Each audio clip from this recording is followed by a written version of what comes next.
Hello everyone, welcome to the session. आज हम discuss करने जा रहे हैं ग्रेड 8 की साइंस और उसका third chapter synthetic fibres and plastic के बारे में। देखिए, आप जो कपड़े डालते हैं वो अलग अलग फैब्रिक के बने होते हैं। फाइबर इकट्ठे होके फैब्रिक बनाते हैं और ये जो फैब्रिक हैं जो फाइबर से बनते हैं ये हमें नेचुरल वेज से भी मिलते हैं या आर्टिफिशियल सोर्सेज से मिलते हैं। अब क्या आप नाम कर सकते हैं कुछ नेचुरल फाइबर्स को? जी हाँ, उनके एग्जाम्पल है कॉटन, वूल, सिल्क, ये सारे नेचुरल फाइबर्स हैं। अब ये जो फाइबर्स हैं इनको घर की काफी चीजें बनाने के लिए यूज किया जाता है। मैं आपको टेबल में दिखा देती हूँ कौन कौन सी चीजें हैं जो हम यूज करते हैं आर्टिफिशियल फाइबर की बनी होती हैं और कौन सी नेचुरल फाइबर की।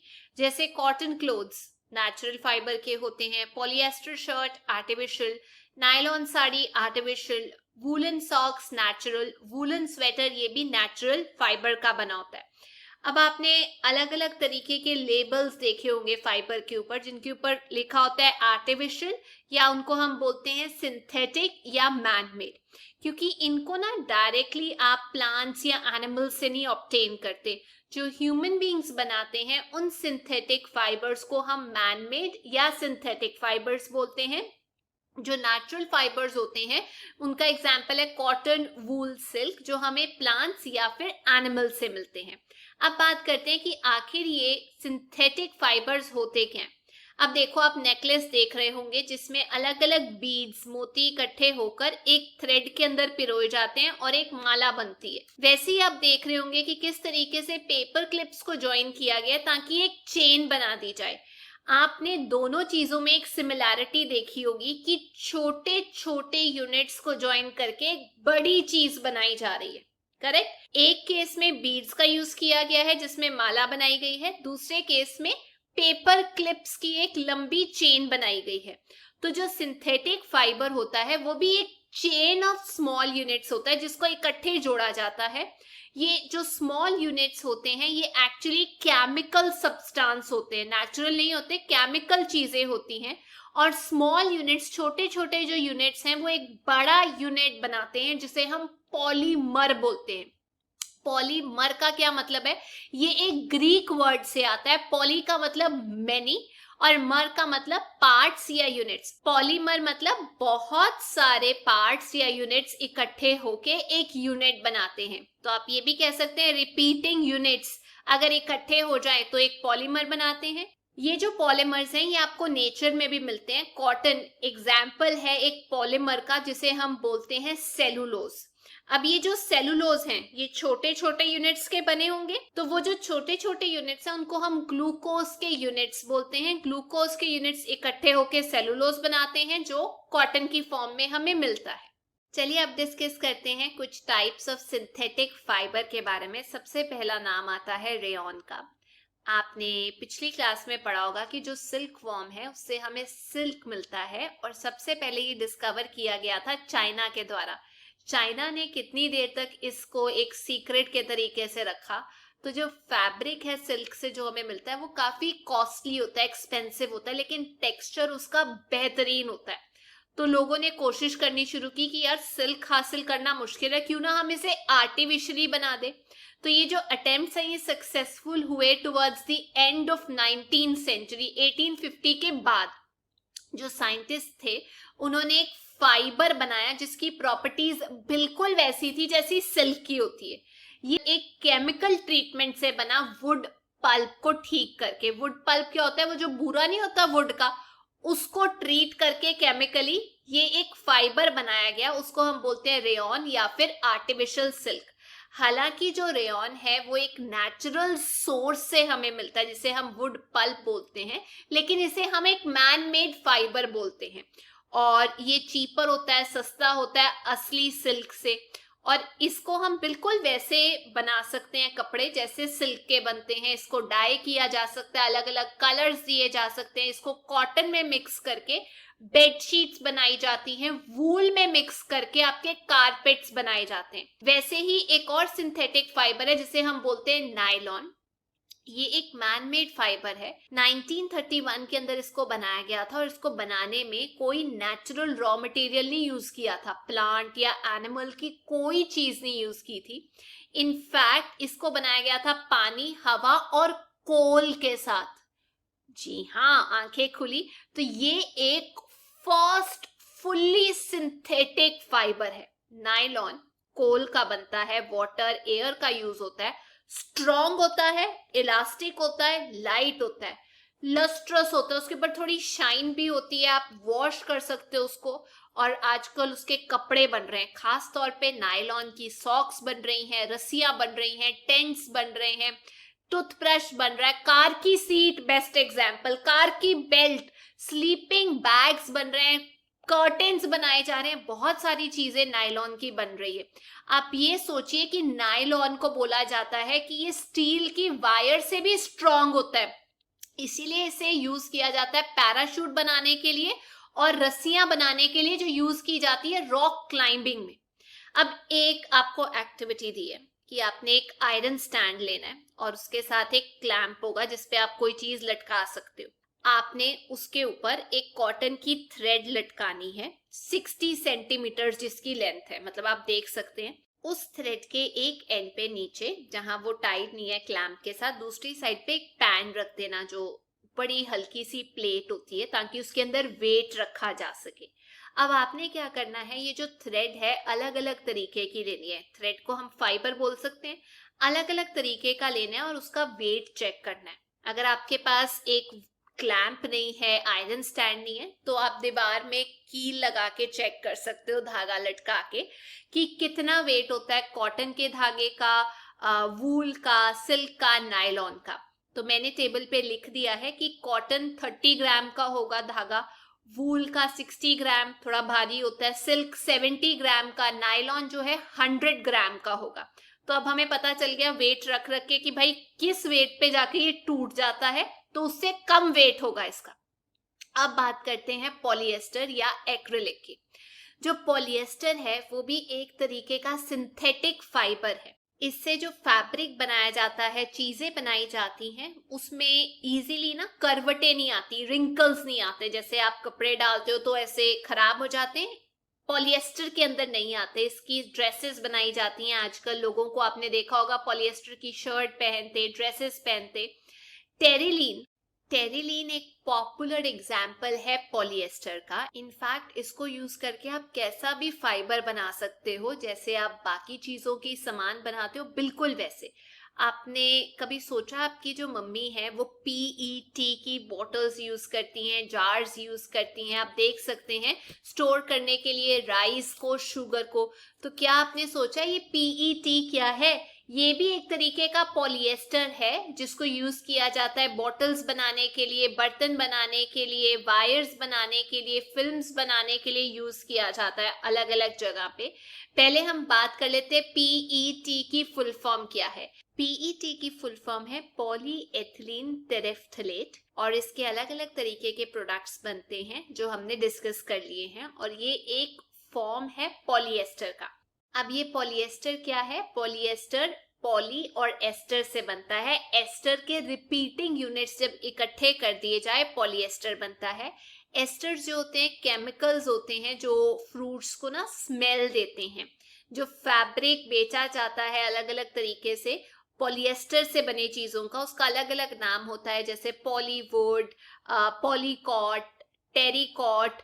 ये जो नाम है ये सजेस्ट करता है कि किन दो तरीके के फाइबर्स को इकट्ठा करके आप सामान बेच रहे हो। जैसे पॉलीकॉट है, पॉली मतलब पॉलिएस्टर और कॉट का मतलब कॉटन।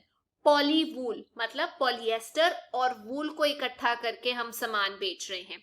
हम अक्सर विंटर्स के अंदर जब स्वेटर डालते हैं, शॉल्स लेते हैं, तो वो कई बार नेचुरल वूल के नहीं बने होते, उनको बनाया जाता है एक वूल जैसे सिंथेटिक फाइबर के साथ, जिसे हम बोलते हैं एक्रिलिक। वूल जो है ऑब्टेन किया जाता है नेचुरल सोर्सेज से, तो वो थोड़ा महंगा होता है, लेकिन एक्रिलिक जो है वो चीप होता है, अवेलेबल होता है वैरायटी के अंदर, अलग अलग कलर्स के अंदर। और ये जो सिंथेटिक फाइबर्स होते हैं ना, ये ज्यादा ड्यूरेबल होते हैं, लंबे टाइम के लिए चलते हैं, अफोर्डेबल होते हैं, हर कोई खरीद सकता है, सस्ते होते हैं और ज्यादा पॉपुलर होते हैं नेचुरल फाइबर से। आपको याद होगा आपने एक एक्टिविटी परफॉर्म की थी पिछली क्लास में जिसमें आपने नेचुरल फाइबर को आग लगा के देखा था और सिंथेटिक फाइबर को आग लगा के देखा था। तो जो नेचुरल फाइबर है उसको जब आग लगाई थी तो वैसी स्मेल आई थी जैसे बालों को आग लगाने पे स्मेल आती है। लेकिन जब आपने सिंथेटिक फाइबर को आग लगाई तो आपने ये देखा कि कितनी गंदी स्मेल आती है, मेल्ट हो जाता है वो हीट होने पे। तो ये कुछ डिसएडवांटेज है सिंथेटिक फाइबर के कि अगर उनके कपड़े जो हैं उन पे आग लग जाती है तो डिजास्ट्रस हो जाता है। तो जो फैब्रिक है जब वो मेल्ट करता है तो आपकी बॉडी पे स्टिक कर जाता है जिस इंसान ने वो कपड़े पहने होते हैं। इसीलिए बोला जाता है सिंथेटिक कपड़े पहन के कभी भी लेबोरेटरी, कभी भी किचन के अंदर काम मत करो क्योंकि वो इजीली आग पकड़ लेते हैं। जो सिंथेटिक फाइबर्स हैं उन्हें अलग अलग प्रोसेसेस से तैयार किया जाता है, रॉ मटेरियल यूज किया जाता है जो पेट्रोलियम ओरिजिन का होता है, जैसे मैंने आपको एग्जांपल दिया था। और जो पेट्रोलियम ओरिजिन का रॉ मटेरियल होता है उसे हम पेट्रोकेमिकल बोलते हैं। अब हम डिस्कस करते हैं कुछ कैरेक्टरिस्टिक्स ऑफ सिंथेटिक फाइबर। देखिए जब बारिश हो रही होती है हम लोग अम्ब्रेला का यूज करते हैं। वो क्यों करते हैं? इसलिए यूज करते हैं कि जो सिंथेटिक फाइबर होते हैं वो पानी ज्यादा एब्जॉर्ब नहीं करते और कम टाइम लेते हैं सूखने के लिए। इसीलिए आजकल इनको अलग अलग तरीके के ड्रेस मटेरियल में यूज किया जाता है ताकि ये जल्दी सूख जाए अगर गीले हों। कम एक्सपेंसिव होते हैं, ड्यूरेबल होते हैं, रेडीली अवेलेबल होते हैं और इजीली मेंटेन किया जा सकता है। अब आपको एक एक्टिविटी दी गई है जिसमें आपको बोला गया आपने 2 अलग अलग कपड़े लेने हैं। 1-1 मीटर का आप ले सकते हो जो कपड़ा है, और उसमें आपने क्या करना है, एक जो कपड़ा है वो नेचुरल फाइबर का होगा, एक होगा सिंथेटिक फाइबर का। दोनों को आपने पानी में भिगोना है और उसके बाद बाहर सूखने के लिए रख देना है। 5 मिनट के बाद आप देखोगे रिजल्ट क्या है। जब आप रिजल्ट देखोगे तो ये देखोगे जो सिंथेटिक फाइबर है उसने कम पानी सोक किया था, एब्जॉर्ब किया था, और उसको कम टाइम लगता है सूखने के लिए, ड्राई होने के लिए भी। तो हम ये कह सकते हैं कि इस एक्टिविटी से एक खास बात पता चलती है सिंथेटिक फाइबर के बारे में कि जो सिंथेटिक फाइबर है उसके कपड़े इसलिए बनाए जाते हैं क्योंकि वो जल्दी सूख भी जाते हैं, चीपर भी होते हैं, ड्यूरेबल भी होते हैं, लेस मेंटेनेंस होती है as compare to natural fibre. अब आप मुझे एक एग्जाम्पल बताओ जो आप यूज करते हो रोज अपनी लाइफ में जो सिंथेटिक फाइबर का बना हुआ है। अब डिस्कस करते हैं प्लास्टिक के बारे में। जो प्लास्टिक है उसका यूज हम अलग अलग सोर्सेस से करते हैं अपनी डेली लाइफ में। प्लास्टिक का अलग अलग पैटर्न होता है बनने का। आप देख सकते हैं लीनियर एक पैटर्न होता है, एक होता है क्रॉस लिंक्ड अरेंजमेंट। प्लास्टिक भी एक इंपॉर्टेंट पॉलीमर है जैसे सिंथेटिक फाइबर होता है। पॉलीमर मतलब ये छोटे छोटे यूनिट्स जो हैं इकट्ठे होकर एक प्लास्टिक बनाते हैं। तो इनका जो अरेंजमेंट है वो लीनियर हो सकता है, क्रॉस लिंक्ड हो सकता है, अलग अलग साइजेस में अवेलेबल होते हैं, शेप्स में अवेलेबल होते हैं। क्या आपको पता है प्लास्टिक को हम क्यों यूज करते हैं? क्योंकि प्लास्टिक को ना इजीली मोल्ड करके कोई भी शेप दी जा सकती है, रिसाइकल किया जा सकता है, रीयूज किया जा सकता है, कलर किया जा सकता है, मेल्ट किया जा सकता है। आप रोल करके शीट्स की फॉर्म में निकाल सकते हो, वायर्स निकाली जा सकती है प्लास्टिक की। क्योंकि इसकी इतनी ज्यादा यूजेस है इसीलिए ये काफी पॉपुलर है। अब एक और चीज, क्या आपको लगता है कि सारी आइटम्स जो है प्लास्टिक की वो बेंड हो सकती हैं? नहीं, कुछ ऐसी हैं जो बेंड करोगे तो वो टूट जाएंगी। होता है कि नहीं? आगे बढ़ने से पहले मैं आपको एक और बात बताना चाहती हूँ। पॉलीथीन, पॉलीइथीन एक एग्जाम्पल है प्लास्टिक का। इसको अक्सर बैग्स बनाने में यूज किया जाता है। तो पॉलीइथीन, इथीन की मल्टीपल यूनिट्स इकट्ठे होके पॉलीथीन बनाते हैं जो प्लास्टिक का एग्जाम्पल है। अब जो प्लास्टिक है उसकी अलग अलग चीजें आपको पता है मार्केट में अवेलेबल है, लेकिन जब प्लास्टिक के ऊपर आप गर्म पानी डाल देते हो, खासतौर पे प्लास्टिक की बोतल के अंदर, तो आप देखोगे वो पिचक जाती है, डिफॉर्म हो जाती है। ऐसी जो बॉटल्स हैं या ऐसा जो सामान है जो इजीली डिस्ट्रॉय हो जाता है, डिफॉर्म हो जाता है, बेंड हो जाता है हीट होने पे, उन्हें हम बोलते हैं थर्मोप्लास्टिक। क्लियर हुआ? दोबारा बोल रही हूँ, प्लास्टिक की वो चीजें जो डिफॉर्म हो जाती है, अपनी शेप चेंज कर लेती हैं हीट होने पे, बेंड इजीली हो जाती है, उनको हम बोलते हैं थर्मोप्लास्टिक। और इनको यूज किया जाता है टॉयज बनाने में, कंघियां बनाने में, अलग अलग कंटेनर्स बनाने में। इसके अलावा कुछ ऐसी वैरायटी है प्लास्टिक की जो मोल्ड नहीं होती, अपनी शेप नहीं चेंज करती हीट होने पे, सॉफ्ट नहीं होती हीट होने पे, मतलब उनकी सेटिंग हुई होती है पहले से कि हम नहीं चेंज होंगे। तो जिनकी पहले से सेटिंग हुई होती है कि हम चेंज नहीं होंगे, उनको हम बोलते हैं थर्मोसेटिंग प्लास्टिक।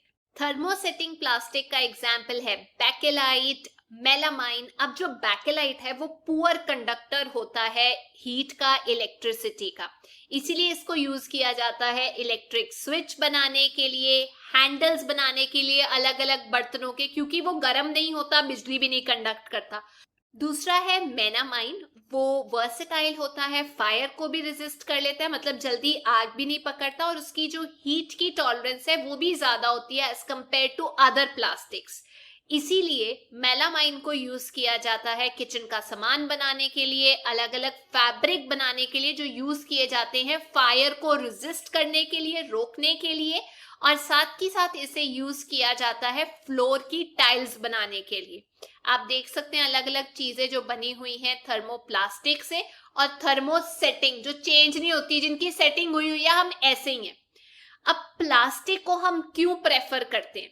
अलग अलग कंटेनर्स आपने देखे होंगे, बर्तन जिनके अंदर पानी स्टोर किया जाता है, दूध, अचार, ड्राई फ्रूट, सब जगह जो है प्लास्टिक के कंटेनर्स ही यूज किए जाते हैं। क्यों? क्योंकि हल्के होते हैं, सस्ते होते हैं, स्ट्रेंथ होती है, हैंडल करना उनको इजी होता है। बाकी मेटल की चीजों से तो काफी सस्ते होते हैं ना, और क्योंकि ये हल्का होता है प्लास्टिक, इसीलिए इसे कार्स में भी यूज किया जाता है, एयरक्राफ्ट में भी यूज किया जाता है, स्पेस क्राफ्ट में भी यूज किया जाता है। मतलब अगर हम काउंट करना शुरू करें तो बहुत सारी चीजें हैं, चप्पल से लेके, फर्नीचर से लेके, डेकोरेशन की चीजें जो हम यूज करते हैं प्लास्टिक की बनी हुई। क्यों? बहुत कारण है। नंबर 1, प्लास्टिक जो है वो नॉन रिएक्टिव है। जैसे आयरन को जंग लग जाता है ना, रस्ट लग जाता है अगर ज्यादा एयर या मॉइस्चर के कांटेक्ट में रहे, प्लास्टिक जो है वो एयर और वाटर के साथ रिएक्ट नहीं करता, कोरोड नहीं करता, इसीलिए उसको यूज किया जाता है अलग अलग चीजें स्टोर करने के लिए, और केमिकल्स भी प्लास्टिक में कई बार स्टोर किए जाते हैं। दूसरा, प्लास्टिक जो होता है वो हल्का होता है, स्ट्रॉन्ग होता है और ड्यूरेबल होता है, ज्यादा देर तक चल जाता है।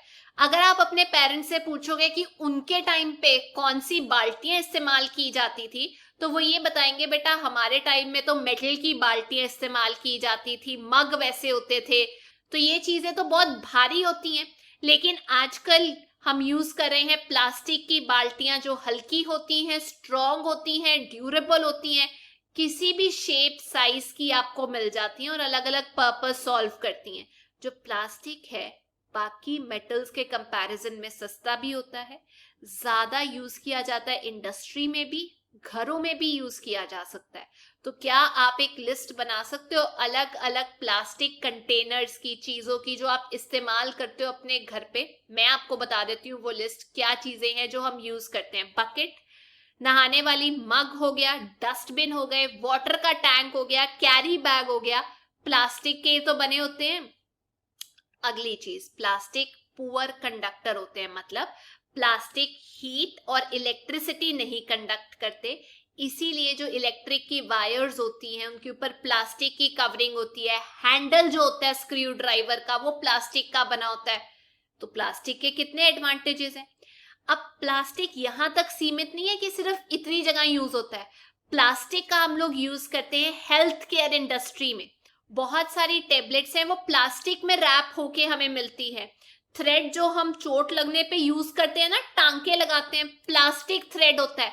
सिरिंजेस जो इंजेक्शन यूज किए जाते हैं, डॉक्टर्स के ग्लव्स यूज किए जाते हैं, मेडिकल इंस्ट्रूमेंट्स प्लास्टिक के बने होते हैं। माइक्रोवेव में आप बर्तन जो यूज करते हो वो भी एक खास तरीके के प्लास्टिक का बना होता है ताकि माइक्रोवेव एक्सप्लोड ना करे।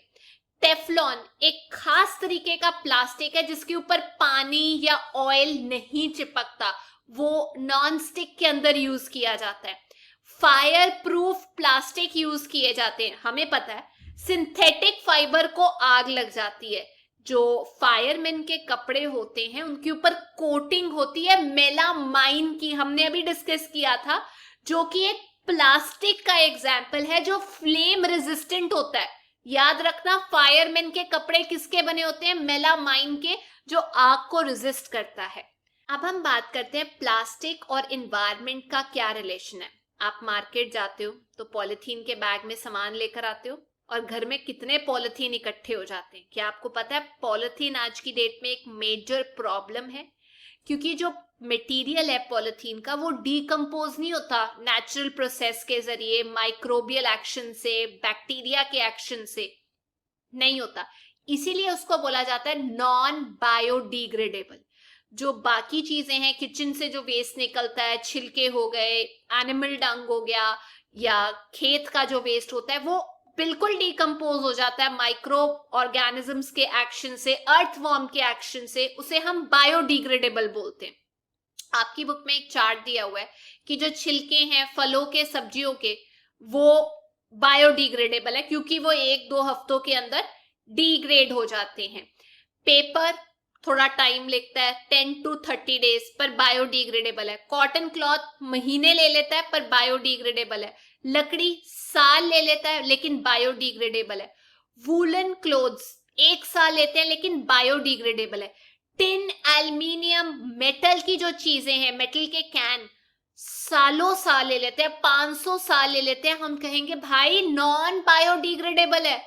प्लास्टिक की तो बात ही छोड़ दो, वो तो पक्का नॉन बायोडिग्रेडेबल है और इसका क्वेश्चन आपको आएगा ही आएगा पेपर के अंदर। अब जो प्लास्टिक है उसे सालों साल लगते हैं डिकम्पोज होने के लिए, तो हम ये कह सकते हैं कि एनवायरमेंट फ्रेंडली नहीं है, एनवायरमेंट में पोल्यूशन करता है। अगर सिंथेटिक चीज को आप जलाओगे तो बहुत स्लोली जलेगी, प्लस अच्छे तरीके से नहीं जलेगी। तो ये जो प्रोसेस होता है जलने का, ये इतना आसान नहीं होता। बहुत सारे पॉइजनस फ्यूम्स निकलते हैं, जहरीली चीजें निकलती हैं एटमॉस्फेयर में जो एयर पोल्यूशन कॉज करती हैं।